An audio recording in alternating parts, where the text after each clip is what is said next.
If you're learning to cook with freeze-dried ingredients, or maybe you're looking to expand your recipe arsenal, I've got 5 Asian-inspired recipes for you to try out. These are all on my channel. Several of them are in my cookbooks. The flavors in these recipes are bold and complex.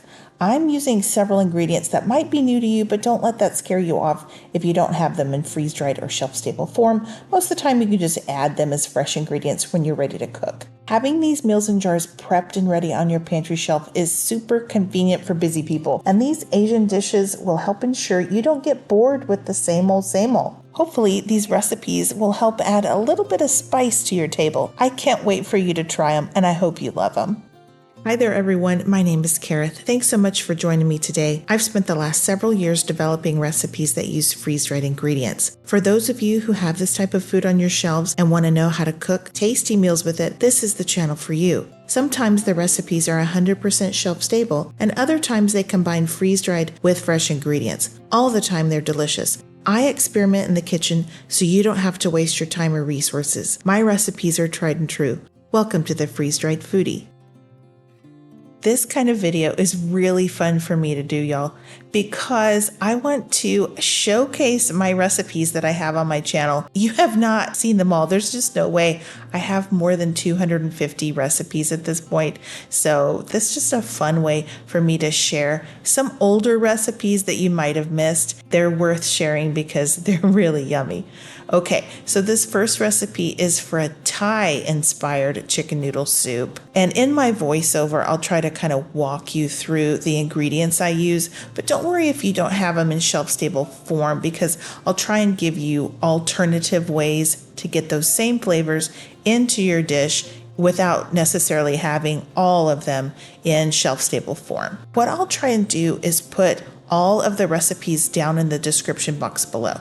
But YouTube does give me like a limit, a certain number of characters that I cannot exceed. So if I can't get all of the recipes down below, then I will definitely put the links to the original videos, which will have the entire recipes in their description boxes. All right, here we go. Let's get started. I'm starting with a quart-sized jar. We got 4 servings out of this, and into the bottom of the jar, I put a heaping cup of those stir-fried noodles. If you're gonna do the chicken and rice version of this, I would put half a cup of some sort of rice in the bottom of your jar, like a basmati or jasmine rice, just so it is uncooked rice. You don't want to use instant rice. And to fill in those spaces and those gaps, I'm putting some powders. That's coconut milk powder and heavy cream powder. If you don't have the coconut milk powder, I would just substitute a can of coconut milk when you make this. I put just a little bit of chicken in this jar, but y'all need to put about a cup. I'm going to actually make this with some leftover rotisserie chicken. I was just showing you where to put it in the jar. The vegetables in here are great. I've got red bell peppers. The carrots here are so nice and sweet. And then I've got 2 types of onions. You could use all of one or the other. The mushrooms I love in here. They're like really meaty and yummy. Okay, freeze-dried ginger, freeze-dried cilantro. If you don't have that freeze-dried ginger from Lighthouse, you can use the powdered ginger. And if you don't want to order that lemongrass, it's ground lemongrass that I got off of the internet. I got it on Amazon. If you don't want to order that, you could use lemongrass tea bags. They have those at Walmart. You could put a couple tea bags into the soup and then just take them out whenever you're finished cooking. All right, the seasonings here. A lot of these seasonings, they're just normal, but the Chinese 5-spice, it's unique. I would say if you can get that at the grocery store, then go ahead and get it. It's really great flavors. The Thai red curry powder, you can get that, of course, like on Amazon. But if you don't want to do that, you can get that in the form of a paste. It comes in a little can, just in the Asian section of the grocery store. I got it at Walmart. And you can add that to the soup when you cook it. The soy sauce powder, if you don't have that, just put in the liquid whenever you cook it. The True Lime packets, it's really necessary in this flavor profile, so don't skip those. If you don't have the packets, then just put a couple of squeezes of fresh lime when you cook the soup. And listen, I understand there's a lot going on here. There's a lot of different flavors. You might not have all of these seasonings. You might not want to spend the money right now to get all the seasonings. I get that. But don't let that stop you from making the soup. You can make a really good chicken noodle soup even without all of that. And when you're ready to make it, just get out a large soup pot.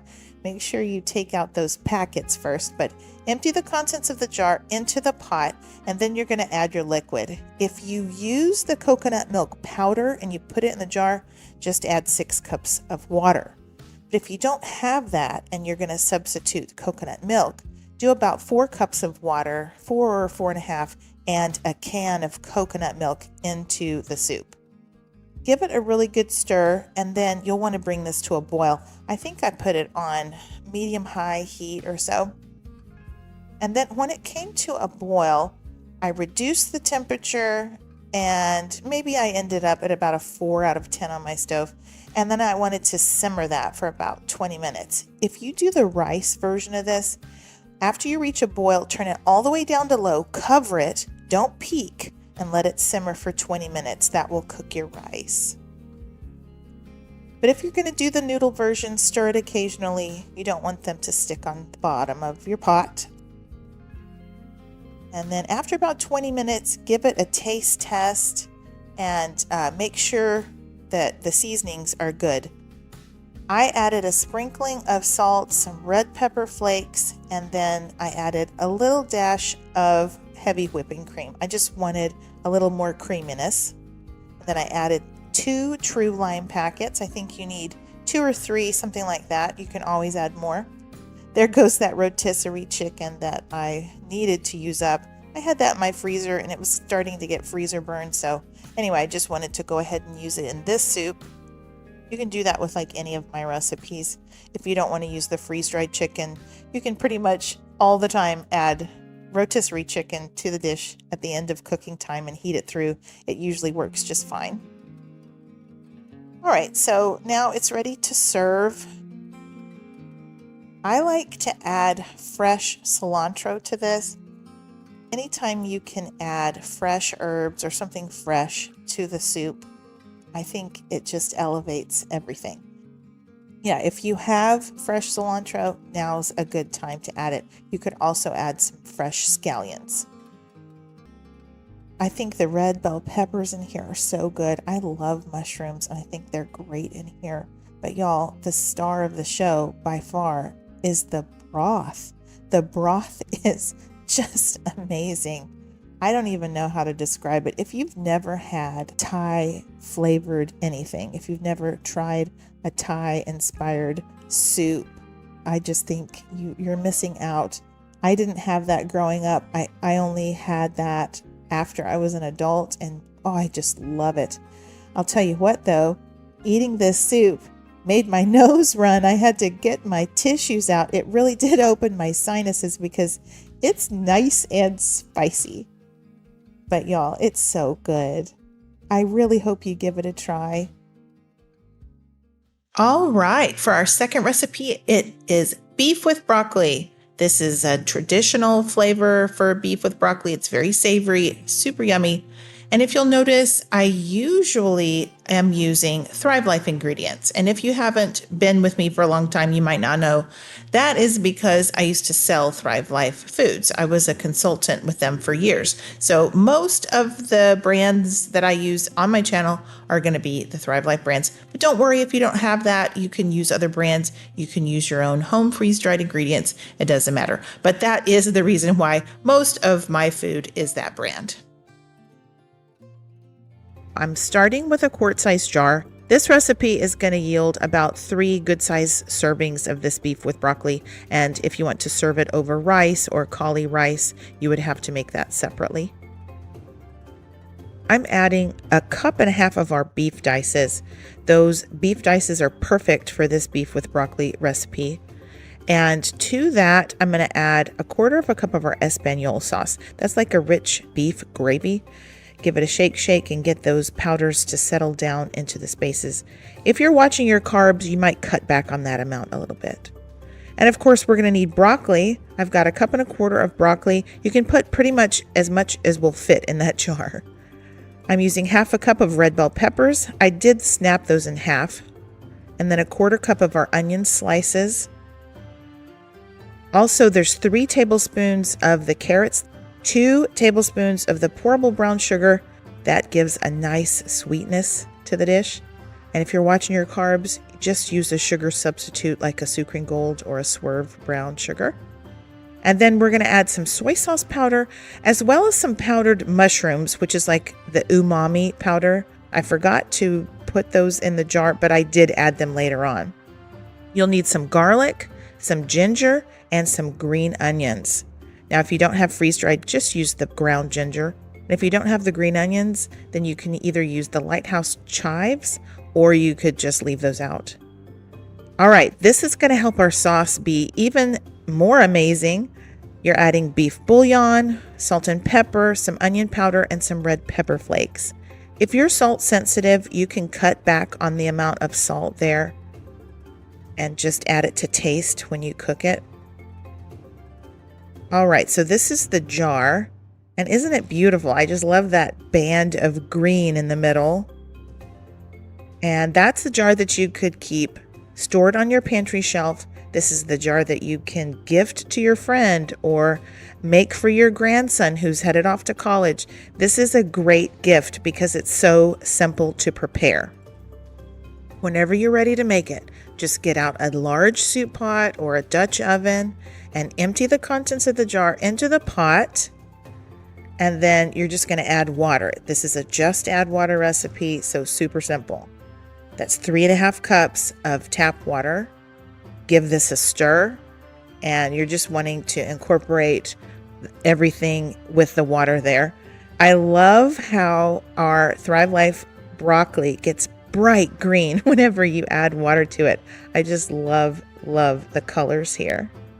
All right, so you'll want to bring this up to a boil. Do it over medium heat. That way your beef has enough time to completely refresh. And if you're going to serve this over rice or cauli rice, now's a good time to make that. And if you're curious, the proportion I use for making rice is just 1 part rice to 2 parts water. I bring it to a boil. I lower the heat all the way down to low, cover it, and simmer it for 20 minutes. That's it. All right, so give that a stir every once in a while. Once you achieve a boil, you can reduce that heat down to medium-low. I ended up at about a 3.5 out of 10. And you'll need to simmer that for 20 minutes. The longer you simmer, the darker your dish will become and the thicker it's going to become because you're cooking off that water, and also that espagnole sauce will turn into more of a gravy.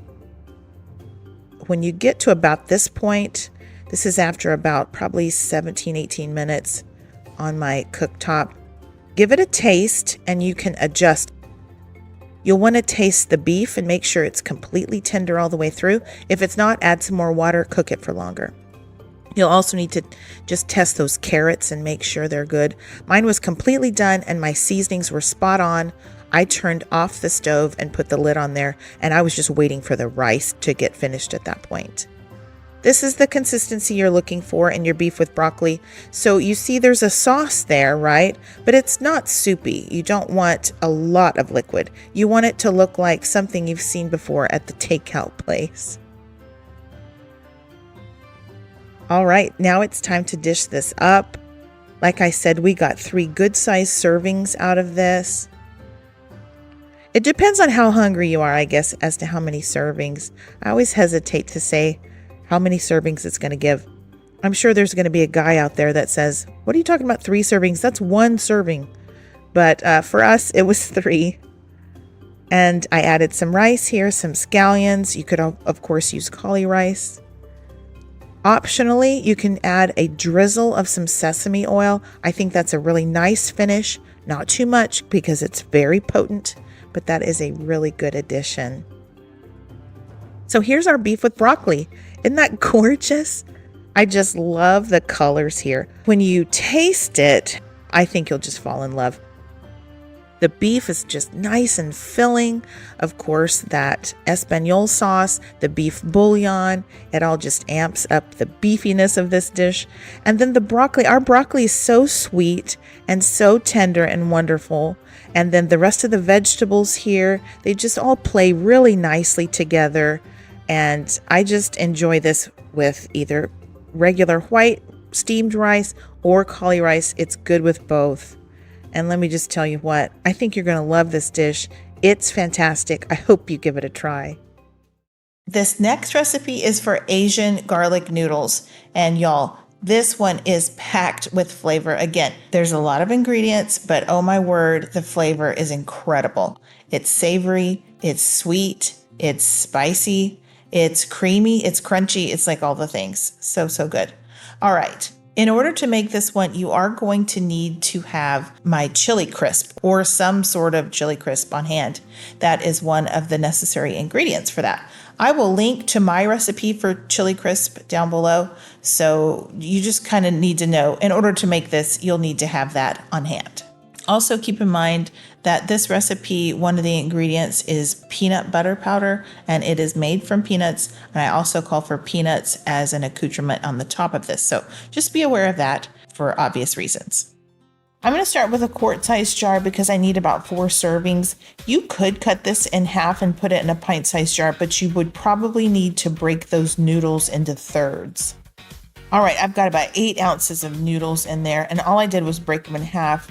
And I put the jar on its side and slid them in there. That's how I got the noodles in there. And you can fill this jar however you want to. It's a little bit tricky with the noodles in there, but I'm sure you can figure it out. I'm going to include a cup of our diced chicken. Now, I was at the very bottom of my can, so I have a lot of powder in there, but I don't care. I mean, it's chicken. It's still going to be good. I'm including some green beans and some red bell peppers. Now, it's no secret that I'm not a huge fan of our green beans. They're just not my favorite, but I really do like them in this dish. I like to, first of all, have something green, and then it cooks long enough to where I think they get nice and tender. So I do like these green beans in here. You'll need to shake that jar every once in a while to settle those ingredients. Now let's put some powders down. I've got powdered soy sauce and Worcestershire sauce. If you don't have those in powdered form, just add them when you cook this in liquid form, okay? I've got umami powder that I made myself out of the Thrivalist mushrooms. I just powdered them up. But I saw it the other day at Trader Joe's. I know you can get it online too. In goes the brown sugar and the peanut butter powder. And if you don't have peanut butter powder, you can just add a few tablespoons of peanut butter when you cook this dish at the end of cooking. All right, some seasonings. I've got freeze-dried ginger, vinegar powder that adds some brightness, chicken bouillon, Goya Adobo, and paprika. If you don't have Goya Adobo, which you should have by now, I use it a lot in my cooking. Okay, but if you don't have it, you can sub garlic powder and a little bit of salt and pepper for that. Here's some green things. I've got cilantro and green onions. I love both of those in here. It's freeze-dried cilantro, freeze-dried green onions. Now, Thrive's not even making the green onions right now, so if you can't get a hold of that, you can use the Lighthouse brand of spring onions or just use Thrivalist's chopped onions. That would work too. So here is the jar that you could keep stored on your pantry shelf. And I would, if I were you, I would try this recipe once, see if you love it, because oh my gosh, I love it. And if you love it, I would make 3 or 4 of the jars at a time just because there's so many ingredients involved. Go ahead and get out a large Dutch oven or a large pot and empty the contents of the jar into the pot. And then you're going to need to add about 4.5 cups of water. I started with 4 cups and then I added another ½ cup at the end. So you could just start with 4.5 cups here. You can gently try to just make sure that all of the ingredients are pressed down into the water. You want everyone to have contact with the water and get some heat on there. I put mine at medium high, probably a 6.5 or a 7 out of 10 on my stove. And then you'll just need to bring it to a boil.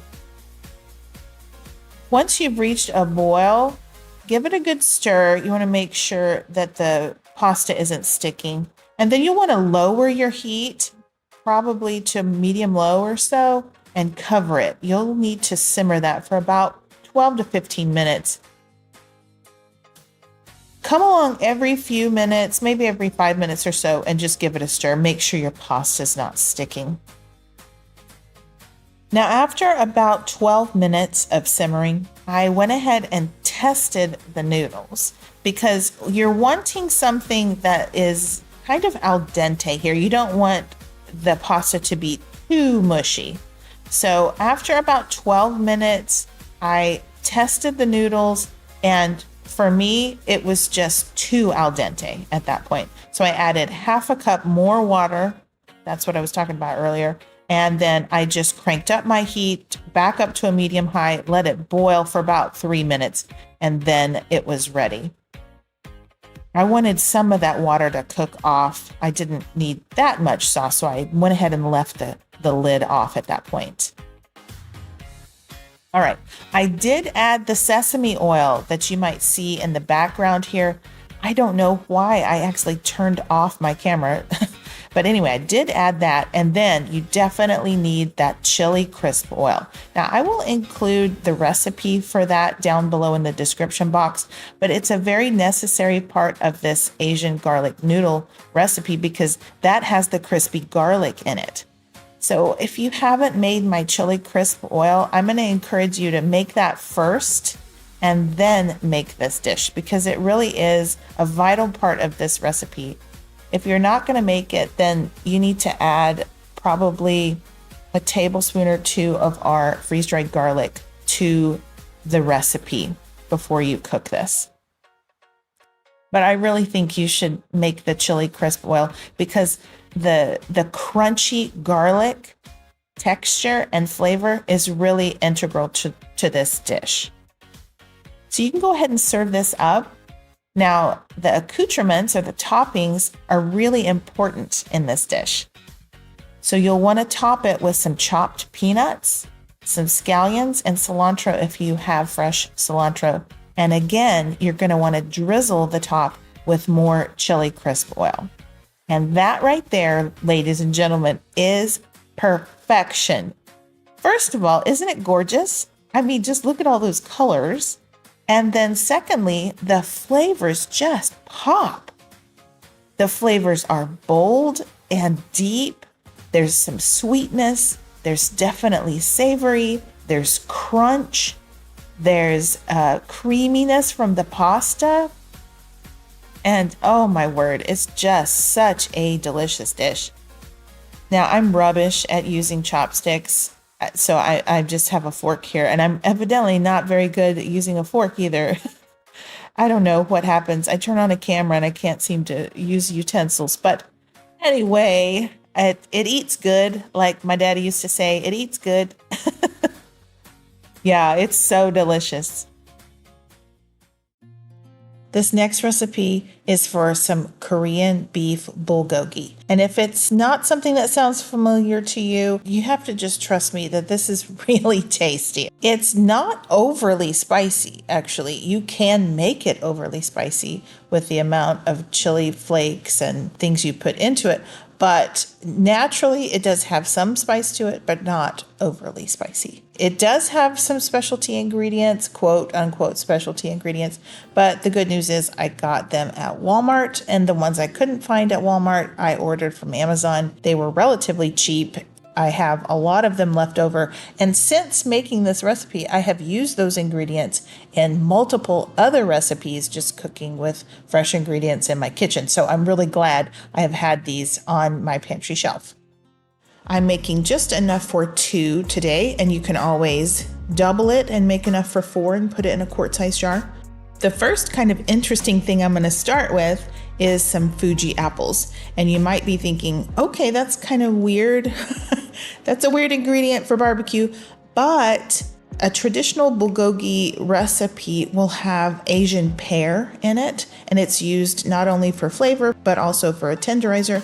I don't have freeze-dried pear, and I looked up what you can use as a substitute, and they actually said you can use Fuji's. So I've powdered some Fuji's, and I'm going to add them to my beef dices. Now you could use ground beef if that's what you would like to do. I think it would be great in here.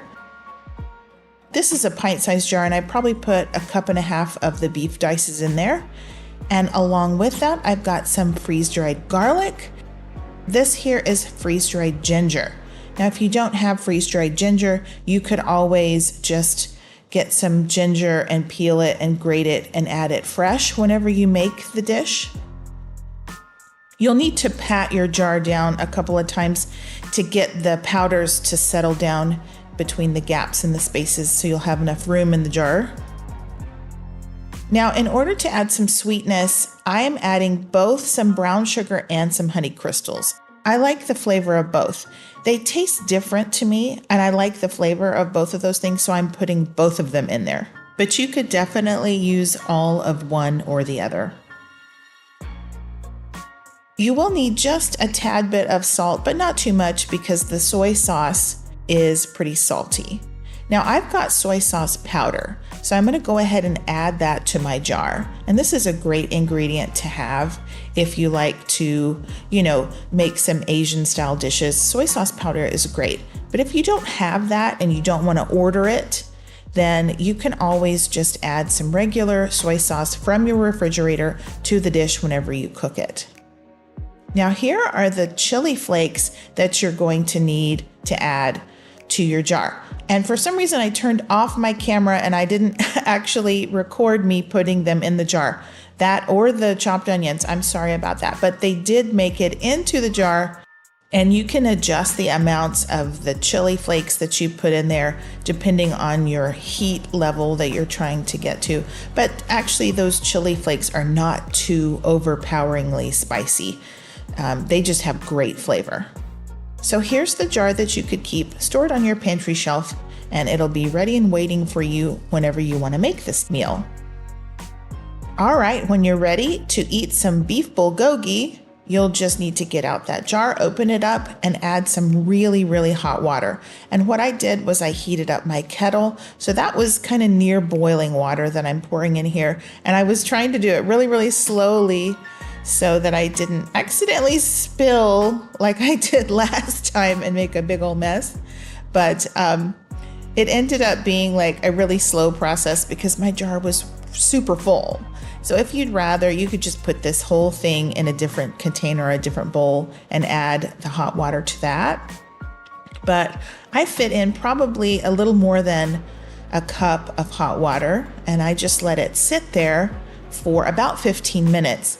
And the reason you need to let it sit that long is because you want to make sure there's absolutely no crunch left in the beef whatsoever. And that's because the cooking process for this recipe is really quick. And so the beef needs to be ready before it hits that hot pan. And every once in a while, I just came along and gave it a good shake. I turned my jar upside down. I was just trying to make sure that all of the ingredients in there had access to that really hot water. Now I'm going to make a little sauce here. I've got some neutral flavored oil, and this right here is sesame oil. It's really strongly flavored and it's a very good flavor. And this is just a little bit of chili sauce. It's got a lot of flavor and just a little bit of spice. I got that at Walmart. I just gave this a good whisk, and then I will add my beef to it. So traditionally, a Korean barbecue or a bulgogi, you would have like regular raw steak that you cut pretty thinly and you marinate it in some yummy ingredients. Well, we can't really do that here, right? With freeze-dried beef, the beef is already cooked. So since I'm not able to really marinate it per se, I decided I would rehydrate it in the delicious savory and sweet and spicy sauce, so that as that beef rehydrates, it is soaking up all of those flavors. Now I did add a few green onions in there. Once your beef is completely rehydrated and you know there's no crunch left to it whatsoever, you can saute this. Now you'll need a really hot pan with some oil in there that's heated up. I put mine at probably an 8.5. I got it in the heat, but y'all, I just did not have enough water. My jar wasn't big enough to fit enough water in there. So I did add about half a cup of water, and it's so hot that this cooked for probably 4 or 5 minutes total. And it doesn't really need to cook. The beef doesn't need to cook, but I did want to cook those onions and the ginger, and just to make sure that that sauce got nice and glossy and a little bit sticky. You can add a cornstarch slurry if you would like to, in order to thicken up your sauce. You don't have to, but I was just going to do it and show you that you could. I cooked it about 1 minute after I added the slurry. And then that's it. I tasted it.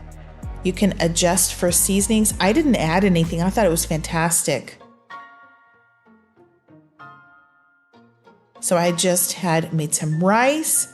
I'm sprinkling that with some fresh green onions, a little bit more of the chili flakes, some sesame seeds, and then I'll finish it off with a drizzle of sesame oil.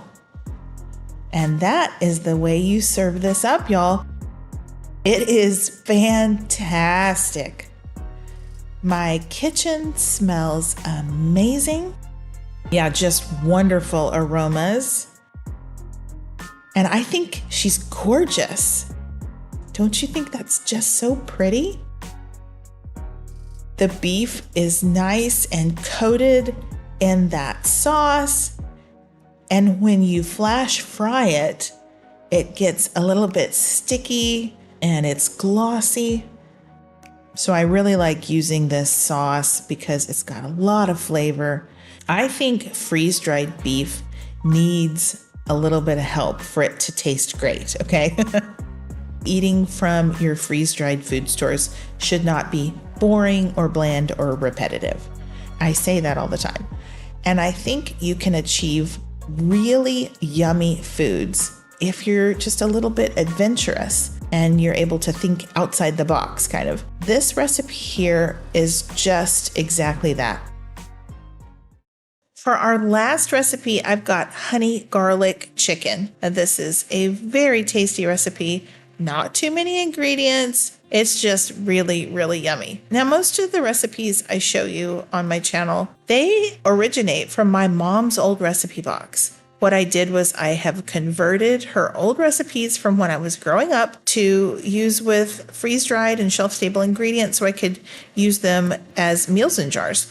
Well, these recipes today that I'm showing you, these Asian-inspired recipes, these are the exception. These did not come from my mom's recipe box. I came across them later in life. Now, the one I'm going to show you right now, this is just going to feed one. It's one serving. You can definitely double this amount if you need to feed more people. I'm going to start with the Thrivalist chicken slices. So these are already cooked chicken slices. I like them a lot. And y'all tell me where you're going to get your chicken slices from now that Thrivalist is closed. I love them for this recipe. They're the perfect size.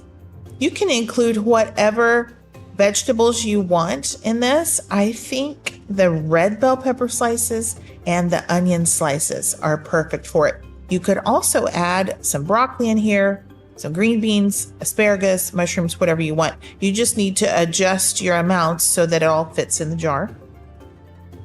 All right, honey crystals. This is what you need to make this garlic honey chicken, of course. But if you don't have those and you want to order them, my friend Robin says she gets hers from Emergency Essentials and she really likes them. Now, depending on how sweet you like it, you can adjust the amounts you put in there. I use 3 tablespoons, you could use 2. So here's that freeze-dried garlic. And I'm going to say I love Thrivalist. I haven't tried the Thrivalist Ready Harvest garlic, but they do have it. And they sent me a sample pack of it. I haven't tried it yet, but I hear it's great. Now, I like the Spice Enthusiast brand of soy sauce powder. I will link that below. I get it off of Amazon, and I really like the flavor of that.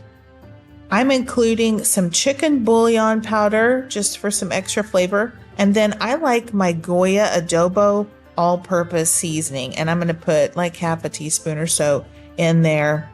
You could also just use salt and pepper and garlic powder if that's what you like. I'm including some red pepper flakes because a little bit of heat in the background is very good in this recipe. You know, the combination of flavors, I'm really into that.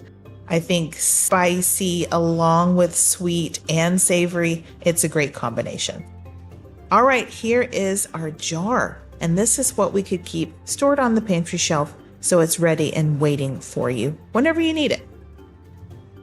If you enjoy cooking with freeze-dried foods, please consider owning my cookbooks. They're both available on Amazon in paperback and as a digital download on my website, thefreezedriedfoodie.com. I'll link to both below. If you own freeze-dried food and want to be able to cook delicious meals with it, then you'll love having my cookbooks. They're loaded with completely shelf-stable meals and mixes. And although I wrote the recipes with ThriveLife ingredients in mind, you can use any brand, including home freeze-dried foods. All right, back to the recipe. Whenever you're ready to prepare this, you can just heat up some water and pour it straight in there, but don't do like me. I mean, y'all, I made such a mess. I should have tapped that down first so there was a little bit more headroom in the jar to add that water. But I do like adding the water straight to the jar because what I'm trying to do here is marinate that chicken. So of course it's already cooked chicken, right? But it's freeze dried, so it's completely dry. You have to rehydrate it in order to eat it. So I think that rehydrating that chicken in the soy sauce and the honey and the seasonings, that is just the way to go here. So I do like to put the water into the jar. I like the shape of the jar. It just makes sure that that chicken, as it rehydrates, is completely soaking up all that flavor.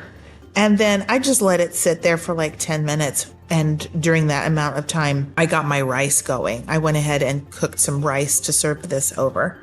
But this is what you're looking for whenever you rehydrate that chicken.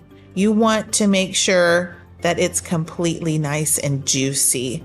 And I just made more mess, didn't I? But okay, so I just wanted to show you that. Then you can empty this into a skillet. And I went ahead and rinsed out that jar with a little bit of extra water. Get some heat going on there. I put it on medium high in order to bring it up to a boil. This is really easy, y'all. You just bring it to a boil, and then I turned it down to medium, and you just really are letting your vegetables cook. So the chicken is cooked, right? But the vegetables and the sauce, they need to simmer. So those red bell peppers, those onions, and whatever veggies you include, those need to cook for a little while. So I let them cook for about 10 minutes. And then I wanted my sauce to thicken up a little bit. So I went ahead and added a cornstarch slurry. And that was like a teaspoon of cornstarch mixed into a teaspoon of cool water. And then that makes a cornstarch slurry. And once you add that to that hot sauce, it will start to thicken up pretty quickly. I cooked that for just 2 minutes and see how much thicker that is. And depending on how much sauce, you can always add more water. If you want to, you can add more liquid to this and have more sauce. But for me, that was perfect. So I took it off. It's ready to serve up at this point. So there's my rice that I had just made. And oh my goodness, my kitchen smells so good. This meal, y'all, it's so tasty. It reminds me a lot of something that I used to get when I would go to Sunday lunch after church with my Mama Helen, my grandmother, at this Chinese restaurant that was called Beijing. It was so cute. They had if you bring your church bulletin, you get 10% off your meal. Special back then. It was so cool to have lunch with my Mama Helen on Sundays. We got to do that pretty often, and it was just great family time. But anyway, this dish reminds me so much of what I had back in the day just that honey garlic chicken. This is a good imitation of it. It kind of reminds me in a way of that General Tso's chicken. Is that how you say it? TSO, you know what I'm saying? The General Tso's chicken, because it's sweet, it's a little spicy, it's savory. It's really fantastic. And y'all, so easy to make. I hope you make it. I hope you love it. And let me know what you think in the comments below. Please do. All right, I've got a verse for you, your scripture of the day, and today's is John 16:33. These are Jesus's words, okay? So this is Jesus talking, and he says, I have said these things to you that in me you may have peace. In the world you will have tribulation, but take heart, I have overcome the world. Those are such great words, straight from our Lord and Savior Jesus Christ.